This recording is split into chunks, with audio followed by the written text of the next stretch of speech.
Hello friends, today we will discuss on the non-ferrous alloys. Now the question is, before starting these non-ferrous alloys, we should understand what is an alloy. Alloy का मतलब क्या है, उसका एक definition है। मैं पढ़ता हूँ, उसके बाद में आपको समझाता हूँ। A metal made by combining two or more metallic elements, especially to give greater strength or resistance to corrosion or any other property of the metal, is known as alloy. मतलब एक लाइन में हम उसको बताए तो कोई भी दो मेटल का मिक्सर करके कोई तीसरा मेटल बनाते हैं तो उसको हम एलॉय कहते हैं। ये एलॉय क्यों बनाते हैं? तो उसके लिए उसका रीज़न ये है कि एलॉय बनाने से उसका जो नया मेटल बनता है, थर्ड मेटल जो बनता है, उसका स्ट्रेंथ, उसका कोरोजन रेजिस्टेंस एंड दूसरी प्रॉपर्टीज जो दो मेटल है उससे अच्छी होती है। फॉर एग्जाम्पल, आप आयरन और कॉपर या फिर एल्यूमिनियम या कॉपर या एल्यूमिनियम एंड मैंगनीज, तो एल्यूमिनियम का और कॉपर का जो भी प्रॉपर्टी है, अगर हम एल्यूमिनियम और कॉपर दोनों को मिला के जो एलॉय बनाएंगे तो उसका जो प्रॉपर्टी रहेगा वो उससे अच्छा होता है। जैसे स्पेशली मैंने बताया कि उसका स्ट्रेंथ और resistance to corrosion, corrosion resistance और स्ट्रेंथ, और दूसरी जो भी मैकेनिकल प्रॉपर्टी है उसमें भी थोड़ा बहुत बदलाव आता है। So this is the alloy. That means a metal made by combining two or more metallic elements। ऐसा नहीं है कि सिर्फ दो को ही ऐड कर सकते हैं।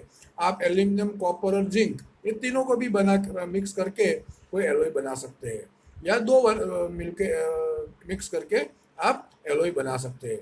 लेकिन उसका एक ये क्या है कि दोनों है वो मेटालिक एलिमेंट्स होने चाहिए। नॉन मेटालिक एलिमेंट्स तो आप ऐड नहीं कर सकते। फॉर एग्जांपल, अगर आप बोलेंगे कि एल्यूमिनियम और पॉलीमर मटेरियल को आप ऐड करना है तो वो पॉसिबल नहीं होता है, या उससे जो भी बनता है वो एलॉय नहीं कहलाता है। Clear? So now the second question is, what is non ferrous? Metal में हमने सबसे पहले लेक्चर में या पहला जो हमारा चैप्टर था उसमें पढ़ा था कि टाइप्स ऑफ मेटल्स। तो उसमें एक था फेरस और नॉन फेरस। उसको एक लाइन में हमको एक्सप्लेन करना है तो इस तरह से कर सकते हैं कि नॉन फेरस मेटल में आयरन नहीं होता है और फेरस मेटल में आयरन होता है। Now I am reading that definition. In metallurgy, a non ferrous metal is a metal including alloys that does not contain iron या फेराइट in appreciable amount। मतलब कि जो नॉन फेरस मटेरियल है या metal है, तो सिर्फ ऐसा नहीं है कि वो ही नॉन फेरस कहलाएगा जो प्योर मेटल है। आप एलोई होता है, अगर दो नॉन फेरस मटेरियल को मिक्स करके अगर आप कोई तीसरा एलोई बनाते हैं वो भी नॉन फेरस मेटल ही कहलाएगा। लेकिन उसमें जैसे मैंने बताया कि उसमें आयरन या फेराइट नहीं होता है, लेकिन थोड़ा बहुत तो होता ही है। थोड़ा बहुत मतलब 0.1% या 0.2% होता है। सो डेफिनेशन में क्या लिखा है? In metallurgy, in non ferrous metal is a metal including alloy that does not contain iron ferrite in appreciable amount.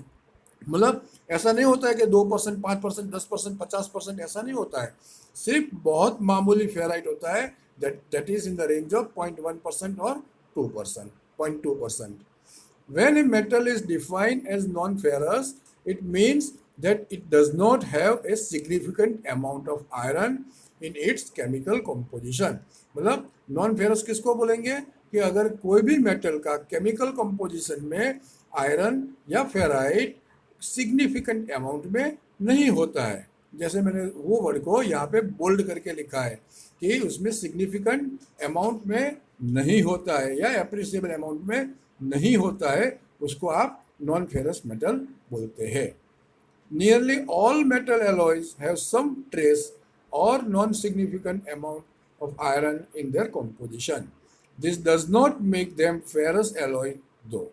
उसमें बहुत कम होता है, इसके कारण उसको वो फेराइट एलिमेंट या फेराइट मेटल या मेटालिक मेटल, फेरस मेटल आप नहीं बोल सकते हैं, क्योंकि आप फेरस और नॉन फेरस को आपको सिंपली चेक करना है तो आप मैग्नेट उसके पास ले जाओ, जो मैग्नेट से वो आकर्षित होता है दैट इज फेरस मेटल, क्योंकि उसमें आयरन होता है। अगर मैग्नेट आप एल्यूमिनियम को मैग्नेट टच करो तो वो उसके साथ में आता नहीं है, that is non ferrous metal. Non-ferrous alloy generally have iron compositions of less than 1% as measured by weight. By weight उसमें आयरन या फेराइट कितना होता है, मैक्सिमम 1% या उससे कम। If iron constitutes a large percentage of a metal, such as if it is the first or second most abundant element in the metal's chemical composition, then the metal is considered as ferrous. अगर उसमें कोई भी metal में उसका iron ज़्यादा होता है 1% से तो उसको हम फेरस मेटल बोलते हैं, नॉन फेरस मेटल नहीं बोलते हैं। Importance about the non ferrous material. Non ferrous material का इम्पोर्टेंस क्या है? नाउ इम्पोर्टेंट जो मुख्य से नॉन फेरस मटीरियल है वो है एल्यूमिनियम, कॉपर, लीड, निकल, टीन, टाइटेनियम एंड जिंक, और उसके जो एलोय बनते हैं वो सब उसके नॉन फेरस मटेरियल का मटेरियल है या उसका एलोय है। Sorry. Precious metals such as gold, silver and platinum and exotics are rare metal such as cobalt, mercury, tungsten, beryllium, bismuth, cerium, cadmium, niobium, indium, gallium, germanium, lithium, selenium, tantalum or deuterium, vanadium and zirconium are also non-ferrous। लेकिन ये जो मैं बोला वो बहुत costly material है, सो उसका discussion हम ये चैप्टर में नहीं करने वाले हैं। They are usually obtained through minerals such as sulphides, carbonates and silicates. Non ferrous metals are usually refined through electrolysis. Electrolysis का हमने लास्ट लेक्चर में एक मैंने बताया था, इलेक्ट्रोलिसिस प्रोसेस कैसे होता है, तो एक तरफ कैथोड होता है, एक तरफ आयन होता है, और कैथोड पॉजिटिव को अट्रैक्ट करता है, आयन पॉजिटिव आयन को अट्रैक्ट करता है और वो नेगेटिव आयन को करता है। This is the electrolysis solution. आप 12th स्टैंडर्ड में या 11th स्टैंडर्ड में फिजिक्स में भी उसका प्रैक्टिकल किया होगा। नाउ एक एग्जांपल लेते हैं नॉन फेरस एलॉयज का। ये जो मैंने फिगर में दिखाया वो कोका कोला का कैन है, या उसको आप बैरल बोल सकते हैं या कैन भी बोल सकते हैं। ये किसका बना होता है? एल्यूमिनियम का बना होता है। अभी ये टीन खाली होने के बाद आप एक तरफ रखेंगे और उसको जोर से हवा आएगा तो भी वो उड़ जाता है, दैट मीन्स वो बहुत लाइट है, बराबर। तो एक तो नॉन फेरस एलॉयज या नॉन फेरस मेटल होता है, उसका सबसे बड़ा एग्जांपल ये टीन है। जो नॉन फेरस मेटल होते हैं वो वेट में बहुत कम होते हैं। Aluminium based beverage can consist mostly aluminium. ये जो अपना ये कोका कोला का जो कैन है उसमें मोस्टली एल्यूमिनियम होता है, लेकिन वो सिर्फ अकेला एल्यूमिनियम से नहीं बना होता है, उसके साथ में उसके क्या क्या होता है, 1% मैंगनीज होता है और 1% मैग्नीशियम होता है और 0.4% आयरन होता है। अभी 0.4% आयरन है, दैट मीन्स कि ये मेटालिक हो गया? नहीं। अगर 1% से कम आयरन है तो उसको आप मेटालिक नहीं बोल सकते हो। उसके साथ में 0.2% सिलिकॉन और 0.15% कॉपर भी उसके साथ में होता है। सो बाकी कितने बचे? करीबन 97%। सो 97% जो अमाउंट है वो एल्यूमिनियम का होता है। सो दैट इज द जो मेजर मटेरियल है, मेजर परसेंटेज ऑफ मटेरियल है उसका एलॉय, उसको आप गिना जाएगा। जैसे सबसे ज़्यादा कंट्रीब्यूशन किसका है? तो एल्यूमिनियम का। कितना है? 97%। तो ये जो भी हम बनाएंगे, ये जो बैरल या कैन बनाते हैं, तो आप बोलेंगे एल्यूमिनियम का एलॉय है। उसको आप मैंगनीज या सिलिकॉन या कॉपर का एलॉय नहीं बोल सकते, क्योंकि मेजर अमाउंट कौन किसका है, एल्यूमिनियम का, that is about 97%। Next one, types of non ferrous alloys. Non ferrous alloys क्या क्या है? एक तो aluminium and it's alloy, aluminium और उसके साथ में दूसरी नॉन फेरस मटेरियल का mixture. Titanium and its alloys, titanium के साथ में बाकी की नॉन फेरस मेटल का alloy. Zinc and it's alloy, zinc और बाकी की जो भी नॉन फेरस मेटल है उसका मिक्सचर जो बनेगा उसको हम बोलेंगे zinc and its alloys. Copper and its alloys, copper के साथ बाकी के जो भी नॉन फेरस मेटल है उसके साथ में बनाने के बाद जो मेटल मिलेगा that is copper alloys. Same way nickel के साथ जो भी नॉन फेरस मेटल मिक्स करेंगे that is known as the nickel and its alloys. And cobalt के साथ जो भी मिक्सर करेंगे उसको बोलेंगे कोबाल्ट एंड इट्स एलॉयज। ये जो लेक्चर है उसमें मेनली हम एल्यूमिनियम एंड इट्स एलॉयज के बारे में बात करेंगे। नाउ उससे पहले हम बात करेंगे कि क्यों हमको ये नॉन फेरस एलॉयज बनाना की जरूरत पड़ी। तो एक तो हम उसको अगर नॉन फेरस का डिस्कशन करेंगे तो ये बनाने की जरूरत क्यों पड़ी, तो उसका रीजन जानने के लिए हमको फेरस के पास जाना पड़ेगा, फेरस एलॉयज के पास जाना पड़ेगा। सो फेरस एलॉयज है उसका डिसएडवांटेजेस क्या क्या है, वो सब एडवांटेजेस है नॉन फेरस का। जैसे कि फेरस एलॉयज है उसकी डेंसिटी हाई होती है, दैट मीन्स कि वेट में वो बहुत ज़्यादा होता है।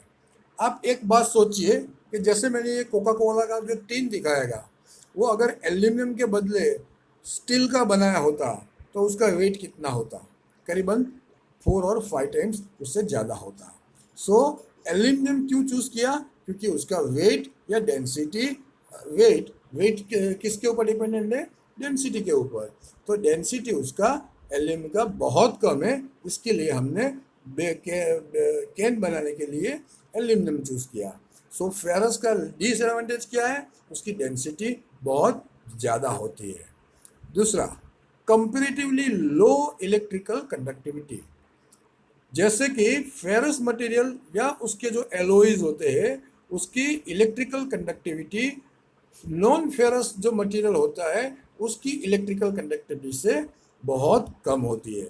सबसे ज़्यादा इलेक्ट्रिकल कंडक्टिविटी जैसे हमने नॉन फेरस में देखे तो सिल्वर का है, तो सिल्वर का जो नॉन इलेक्ट्रिकल कंडक्टिविटी है और आप स्टील का नॉन इलेक्ट्रिकल कंडक्टिविटी कंपेयर करें तो उससे 10 टाइम्स कम होता है। तीसरा सबसे बड़ा रीज़न है corrosion in certain environment. Steel के ऊपर कोरोजन लगता है, एल्यूमिनियम के ऊपर बहुत कम लगता है, गोल्ड के ऊपर और सिल्वर के ऊपर जरा भी नहीं लगता या बहुत बहुत लेस अमाउंट में उसका कोरोजन होता है। So this 3 are the main reason for the development of the non ferrous metal and its alloys. मैं फिर से रिपीट करता हूँ, तो सबसे पहले वन डेंसिटी है, फेरस की डेंसिटी ज़्यादा होती है, सो उससे जो भी प्रोडक्ट बनाएंगे उसका वेट बहुत ज़्यादा होता है। दूसरा, उसका फेरस मटेरियल का electrical conductivity compare to non ferrous material में कम होती है।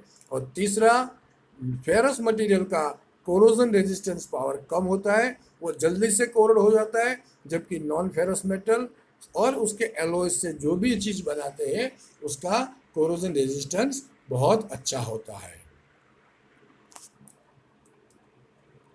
क्लासिफिकेशन ऑफ मेटल एलॉयज, उसमें एक चार्ट है, वो दिखता नहीं है अभी यहाँ पे, लेकिन मैं आपको उसका वर्बली बताता हूँ। सो क्लासिफिकेशन कैसा होता है, जैसे टॉप में आएगा मेटल एलॉयज, उसके 2 पार्ट है, ferrous base metal, ferrous alloys and non ferrous. Ferrous में बेस मेटल आयरन होता है। फेरस एलॉयज में 2 पार्ट है, steel alloys and cast iron alloys.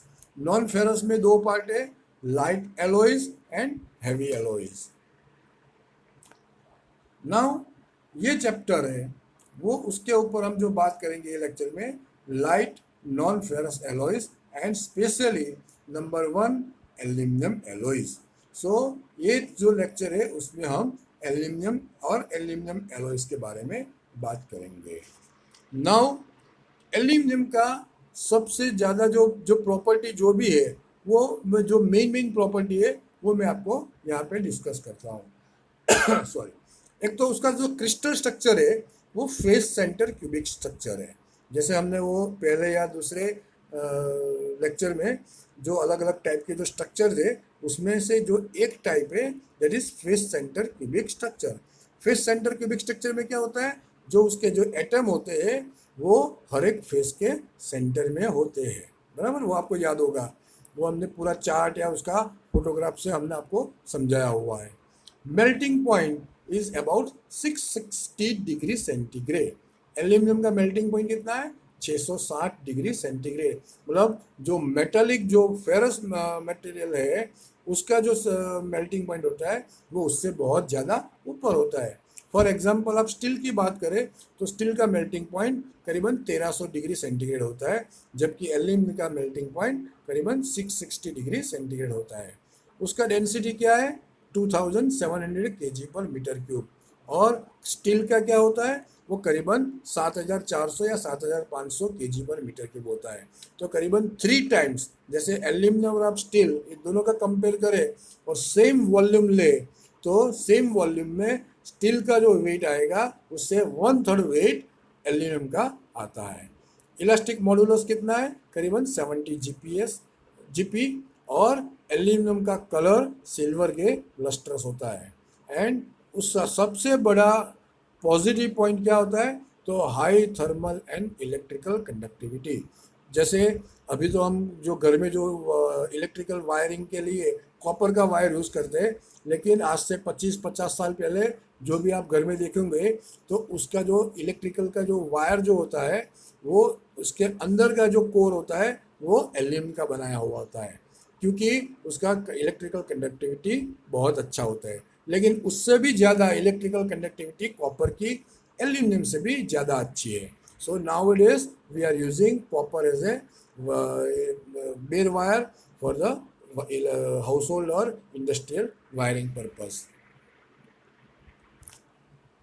ये जो फोटोग्राफ दिखाए है वो एल्यूमिनियम से क्या क्या हमने बनाया हुआ है। जैसे लेफ्ट साइड में टॉप में है दैट इज एल्यूमिनियम का बुश है, सेंटर में जो है वो एल्यूमिनियम का कॉइल है, और लास्ट वन जो राइट हैंड साइड में है that is some machine parts है।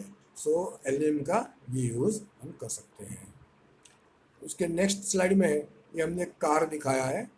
वो एक सबसे बड़ा रीज़न है कि एल्यूमिनियम का सबसे ज़्यादा यूज़ कहाँ होता है। तो एल्यूमिनियम का सबसे ज़्यादा यूज़ ऑटोमोबाइल इंडस्ट्रीज में होता है। पर्पस क्या है उसका? Why aluminium is replace why this steel is replace by this aluminium? Because कि उसका वेट बहुत कम होता है। जैसे मैंने उसको आपने बताया था कि उसका जो डेंसिटी है वो करीबन 2700 kg पर मीटर क्यूब है, जबकि स्टील का 7400 है। तो उसके कंपैरिजन में उसका वेट, कार का टोटल वेट बहुत कम हो जाता है। तो ये टोटल जो बॉडी बनाते हैं वो एल्यूमिनियम एलॉयज की बनाते हैं, सो दैट उसका वेट करीबन, आप देखो तो जो 1400-1600 kg का कोई एक एवरेज कार होता है तो करीबन उससे 300-400 किलो का वेट कम हो जाता है। और उसके कारण उसका जो फ्यूल कंजम्पशन है वो बहुत कम हो जाता है, उसका ऑपरेटिंग कॉस्ट कम होता है, एंड रेडी उसका जो गैस एमिशन जो होता है वो भी करीबन 20% लेस होता है। So this is the reason in automobile industries this car body is replaced with the aluminium sheet और एल्यूमिनियम एलॉय मटेरियल। अभी हम बात करेंगे एल्यूमिनियम के एलॉयज की। तो एल्यूमिनियम एलॉयज मतलब एल्यूमिनियम के साथ में कोई दूसरा नॉन फेरस मेटल हमको ऐड करना है। सो पहला नंबर में हमने एल्यूमिनियम के साथ में कॉपर ऐड किया, so that is known as the aluminium copper alloy. दूसरा, एल्यूमिनियम के साथ में हमने सिलिकॉन ऐड किया, so that is known as a aluminium silicon alloy. तीसरा, हमने एल्यूमिनियम के साथ में मैंगनीज ऐड किया, तो that is known as a aluminium manganese alloys. चौथा, हमने एल्यूमिनियम के साथ में मैग्नीशियम ऐड किया, that is known as the aluminium magnesium alloy. पांचवा, एल्यूमिनियम के साथ में हमने जिंक एलॉय मिक्स किया, that is known as the aluminium zinc alloy. And last one, हमने एल्यूमिनियम के साथ में सिलिकॉन भी ऐड किया और मैग्नीशियम भी ऐड किया, so that is known as the aluminium silicon magnesium alloy. अभी हम वन बाय वन हर एक एलॉय के बारे में बात करेंगे और उसका छोटा छोटा जो एडवांटेजेस है वो हम डिस्कस करेंगे। So first one is the aluminium copper alloy. हर एक एलॉय को, फेरस हो या नॉन फेरस हो, उसको एक सीरीज के आइडेंटिफाई किया हुआ है। जैसे एल्यूमिनियम कॉपर एलॉयज, मतलब ऐसा नहीं होता है कि वो फिक्स ही होता है कि एल्यूमिनियम 90% होता है, 10% कॉपर होता है, ऐसा नहीं होता है। एल्यूमिनियम 90% है एक सीरीज में, मतलब 2000, ये उसका जो नंबर आएगा दैट इज 2K सीरीज, या उसको 2XXX या 2K सीरीज आप उसको बोल सकते हो। मतलब फर्स्ट डिजिट 2 आएगा और बाकी के 3 डिजिट कोई भी आ सकते हैं, that depends on the what percentage we have added in aluminium. बराबर। तो एल्यूमिनियम कॉपर जो एलॉयज बनता है उसका सीरीज होता है 2XXX सीरीज। बराबर। अभी जैसे मैंने बताया कि ऐसा फिक्स नहीं होता है कि एल्यूमिनियम कॉपर एलॉयज में एल्यूमिनियम जैसे 90% किया और 10% कॉपर किया, ऐसा नहीं होता है। एल्यूमिनियम कॉपर एलॉयज में बहुत सारे मिक्सर्स डिफरेंट टाइप्स के, डिफरेंट परसेंटेज के हम यूज करके बनाते हैं। कोई एक जो एलॉय बना that is also known as aluminium copper alloy, तो किसी में 87% एल्यूमिनियम है तो 13% कॉपर है, किसी में 95% एल्यूमिनियम है तो 5% कॉपर है। लेकिन ये सब जो अलग अलग नॉन फेरस एलॉय एल्यूमिनियम के कॉपर के एलॉय बनते हैं वो सब कहलाएंगे तो एल्यूमिनियम कॉपर एलॉयज ही कहलाएंगे। बराबर है। और उसका जो सीरीज है that is known as a 2XXX series. In the 2XXX series, copper is used as the principal alloying element and can be strengthened significantly through solution heat treatment. ये जो 2XXX series है उसमें mainly हम copper use करते हैं। These alloys possess a good combination of high strength। जैसे मैंने advantages दिखाए थे उसमें एक जो एडवांटेज था वो स्ट्रेंथ का था, तो एल्यूमिनियम कॉपर का जो एलॉय बनता है उसका भी एक एडवांटेज या उसका पॉजिटिव पॉइंट कौन सा है, तो ये एल्यूमिनियम कॉपर का एलॉयज बनाने से उसका जो भी एलॉय बनता है, जो भी नया मटेरियल बनता है, उसकी स्ट्रेंथ बहुत ज़्यादा होती है। बहुत ज़्यादा मतलब किससे ज़्यादा? एल्यूमिनियम से भी ज़्यादा और कॉपर से भी ज़्यादा। ये क्योंकि हमने ये दोनों का मिक्सर लेके बनाया हुआ है, और स्ट्रेंथ से बाद में उसका टफनेस भी बहुत अच्छा होता है, but do not have the level of atmosphere corrosion resistance as many other aluminium alloys. लेकिन एल्यूमिनियम के साथ में दूसरा जो हमने नॉन फेरस ऐड करने की बात कर रहे हैं, जैसे कि मान लो कि कॉपर के बदले हम सिलिकॉन डालते हैं, मैंगनीज डालते हैं, या मैग्नीशियम या जिंक या सिलिकॉन डालते हैं, तो कोरोजन रेजिस्टेंस बाकी का जो भी मैंने डिस्कस किया उससे बदले उसका कोरोजन रेजिस्टेंस इतना अच्छा नहीं होता है। तो एल्यूमिनियम कॉपर का एडवांटेज क्या हुआ? एल्यूमिनियम कॉपर एलॉयज का एडवांटेज है कि उसका स्ट्रेंथ और टफनेस अच्छा होता है, लेकिन कोरोजन रेजिस्टेंस इतना अच्छा नहीं होता है। Therefore these alloys are usually painted or clad for such exposures। मतलब ये जो एलॉयज बनता है, अगर वो मटेरियल हमको यूज करना है तो हम क्या करेंगे, उसको हमको पेंटिंग करना पड़ता है। They are generally clad with a high purity alloy और ए 6XXX सीरीज। मतलब एल्यूमिनियम, सिलिकॉन और मैग्नीशियम का जो है उसका कलर बना के उसके ऊपर हमको पेंटिंग करने का होता है या क्लेडिंग करने का बोलते हैं, सो दैट कि आप एल्यूमिनियम कॉपर का एलॉयज है उसका स्ट्रेंथ भी इम्प्रूव होता है, टफनेस भी इम्प्रूव होता है, और उसके साथ में उसका कोरोजन रेजिस्टेंस भी इम्प्रूव होता है। बराबर। That is known as a aluminium copper alloys 2XXX series. Second one that is the aluminium silicon alloys, उसका सीरीज है। जैसे एल्यूमिनियम कॉपर का था 2XXX, इसकी जगह एल्यूमिनियम सिलिकॉन का है 4XXX। उसका डिटेल क्या है? The aluminium silicon alloys form a binary aquatic at 11.7% silicon with a melting point of 577 degrees centigrade. The two phase being solid solutions of silicon in aluminum 0.8% maximum at room temperature and aluminum in silicon. There are no intermetallic compounds. Sodium may be added in small amount to refine the ethics and increase the strength by improved dispersion hardening. Iron, even in small amounts, can seriously degrade toughness, although manganese may be added to reduce this effect. The 4XXX series has very high fluidity and is extensively used for casting purpose. अभी हर एक जो non ferrous alloys होता है उसका कोई ना कोई advantage होता है या कोई ना कोई डिसएडवांटेज होता है। तो एल्यूमिनियम सिलिकॉन एलॉयज जो बनता है उसका सबसे बड़ा एडवांटेज क्या है कि उसकी फ्लूइडिटी बहुत अच्छी होती है। जैसे आप किसी का कास्टिंग बनाना है तो कास्टिंग बनाने के लिए आपको वो मेटल को मेल्ट करना पड़ेगा और मेल्ट करने के बाद लेडल में से उसको आपको पैटर्न के अंदर पोर करने का होता है। तो वो अच्छी तरह से पोर हो सके उसको वो एक कैरेक्टरिस्टिक है, उसको हम फ्लूइडिटी बोलते हैं। तो एल्यूमिनियम सिलिकॉन एलॉयज है उसकी फ्लूइडिटी बहुत अच्छी होती है। Often being alloyed with copper and magnesium to provide some degree of penetration, hardening and with nickel to improve the high temperature properties. उसके साथ में बाकी के जो भी ये कॉपर निकल ऐड करके उसकी दूसरी प्रॉपर्टी है उसको आप इम्प्रूव कर सकते हैं। Because of its high fluidity and low sensitivity to hot shortness it is commonly use as a weld filler metal. अगर वेल्डिंग का आप काम करते हो तो फिलर मेटल के लिए एल्यूमिनियम सिलिकॉन का फिलर रॉड आप यूज कर सकते हो because of its high fluidity.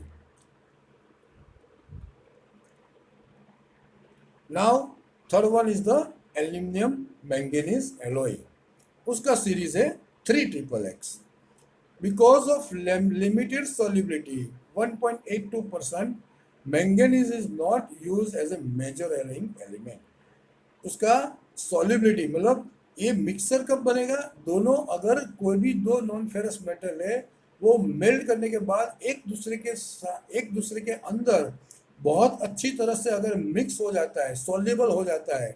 जैसे आप पानी में नमक डालोगे या पानी में शुगर डालोगे तो आफ्टर स्टीरिंग मतलब उसको हिलाने के बाद में क्या होता है वो शुगर या सॉल्ट पानी के अंदर मिक्स हो जाता है। That means salt and sugar has a better solubility in water. लेकिन एल्यूमिनियम और मैंगनीज एलॉयज में मैंगनीज एल्यूमिनियम के अंदर उसका सॉल्युबिलिटी इतना अच्छा नहीं है। So mainly aluminium manganese alloys ज़्यादातर यूज नहीं होता है। With 1.2% of manganese and 0.6% of silicon, aluminum manganese alloys show good formability, resistance to corrosion and good buildability. अगर मैंगनीज 1.2% है और 0.6% सिलिकॉन से हम अगर एल्यूमिनियम मैंगनीज का एलॉय बनाते हैं तो उसका formability, resistance to corrosion and weldability बहुत अच्छा हो जाता है। It is used for food and chemical handling equipments. Now, next one is the aluminum magnesium alloy. The series is known as a 5XXX series. Most of aluminum magnesium alloys containing about 5% of magnesium, उसको क्या बोलेंगे LM5, are characterized by good buildability, corrosion resistance and strength. अगर aluminium के साथ में 5% magnesium डाला हुआ है तो उसका हमको एडवांटेज क्या मिलता है, उसका वेल्डेबिलिटी अच्छा होता है, कोरोजन रेजिस्टेंस अच्छा होता है, उसकी स्ट्रेंथ भी अच्छा होता है। और वो कहाँ पे यूज़ करते हैं, केबल सेटलिंग और अदर मरीन एप्लीकेशन में। मरीन एप्लीकेशन में क्यों यूज होता है, क्योंकि उसका कोरोजन रेजिस्टेंस बहुत अच्छा होता है। एल्यूमिनियम और magnesium with 3.5 to 8% magnesium are used in dairy and food handling equipments due to their improved corrosion resistance. With 10% of magnesium is age hardenable. It shows the highest mechanical property. अगर हमने magnesium 10% डाला है तो उसका जो surface के ऊपर अगर आप कुछ भी हैमरिंग करेंगे तो उसके ऊपर कुछ इंप्रेशन नहीं आएगा. दैट मीन्स तो उसका हार्डेनेबिलिटी बहुत अच्छा है. It shows poor casting property, लेकिन कास्टिंग की प्रॉपर्टी उसकी खराब हो जाती है. It is use for aircraft and automobile components. Aluminium magnesium alloy with 4% copper, उसमें और कॉपर और निकल और मैग्नीज भी डालना है. कितना कितना? तो 4% कॉपर, 2% निकल एंड 1.5% ऑफ मैंगनीज. एंड उसके बाद में हम जो भी एलॉय मिलता है वो alloy specially piston and cylinder के हेड्स बनाने के लिए और इंटरनल कंबशन इंजन में जो दूसरे पार्ट्स होते हैं उसको लिए हम यूज कर सकते हैं. उसी को क्या बोलते हैं?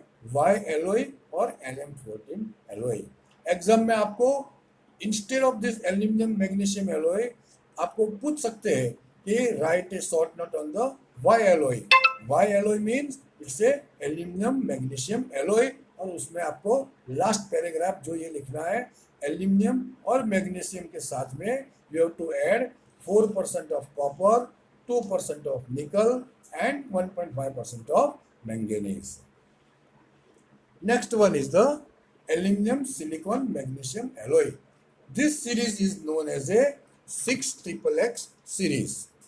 उसमें क्या हुआ कि आपको नॉन फेरस मेटल जो आपने ऐड किया है दैट इज दो अलग अलग किया है. एल्यूमिनियम के साथ में सिलिकॉन भी ऐड किया है और मैग्नीशियम एलॉयज भी ऐड किया है, और उसका सीरीज का नंबर है 6XXX. These alloys have excellent corrosion resistance. ये जो तीनों का मिक्सर बना के जो नया मेटल बनता है उसका कोरोजन रेजिस्टेंस बहुत अच्छा होता है. They can be work easily. They can be work easily उसका मतलब क्या हुआ कि अगर आपको उसके ऊपर कुछ मशीनिंग करना है तो उसके लिए बहुत हार्ड और टफ टूल नहीं चाहिए. आप सिंपल टूल से भी उसके ऊपर आप मशीनिंग ऑपरेशन कर सकते हैं. The content up to 0.6% silicon and 1% magnesium. They are used in aircraft landing mats. मतलब एयरक्राफ्ट का जो लैंडिंग मैट्स होता है ये किसका बना होता है? एल्यूमिनियम, सिलिकॉन और मैग्नीशियम एलॉयज का. बहुत सारे फर्नीचर और वैक्यूम क्लीनर के कंपोनेंट्स भी ये नॉन फेरस एलॉयज के बने हुए होते हैं.